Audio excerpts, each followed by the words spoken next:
Takateho ki te uru, whakatakateho ki te tonga. Kia makina kina ki uta, kia matara tara ki tai. Ehi ake ana te atakura, he tio hi hoka, he hohu, ti he Māori ora. Kia ora, good morning everyone. I have apologies for lateness from Councillor Chu and Councillor Goff, and I have Celeste Donovan zooming into the meeting. Would someone like to move those apologies? Pauline Cotter and Tim Scandred. I'll put that motion. All those in favour say aye. Those opposed say no. That's carried. Declarations. Oh, it's a good thing I didn't include Yanni in that resolution. Thank you.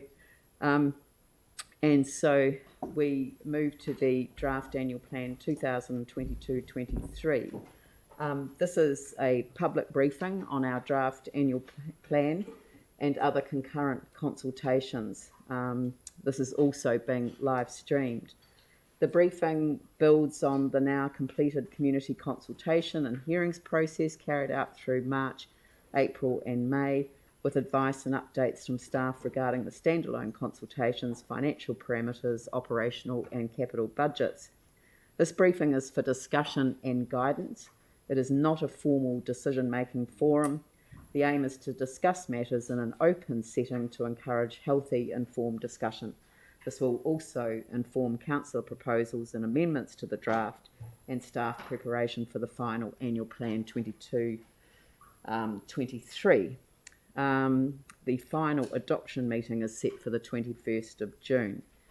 So I'd like to hand over to Lynn McClelland and Peter Ryan for the introduction, and then they'll take us through each of the different elements of it. And I presume that you will stop and at various points in the briefing, because it's quite a substantial one. For sure. And enable councillors to ask questions and to potentially give some guidance. But I'd like that to be relatively a free-flowing ability to do this, and really the focus is to get as much information into the public setting as possible. Sure, understood. Thank you.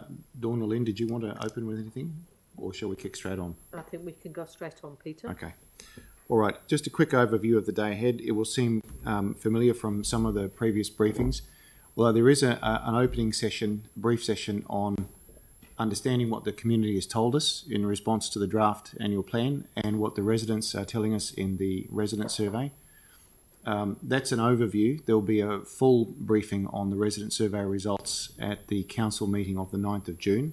So that's where the detail will be. But today it's really about understanding the key messages and how they might affect the course of the annual plan.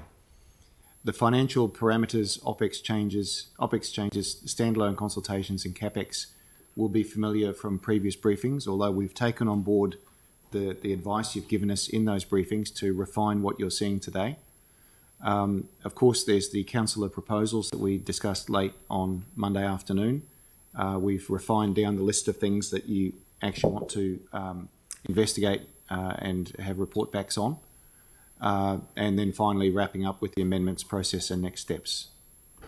So that's the day ahead, and as the Mayor foreshadowed, we will be stopping regularly to respond to any questions or clarifications that might be needed. It may not feel that way, but this was and always has been the intention to make this a light annual plan. In terms of the actual changes to the long-term plan, it does still remain relatively light. We have not rebuilt the LTP, but there are changes that have occurred due to changes of circumstance, COVID, lots of things we didn't know back in January of 2021. However, substantially, the LTP still remains Council's guiding document. It's just worth mentioning that the purpose of the draft is to make clear to the public and transparent any changes we want to make to the LTP, and consider their feedback on those changes.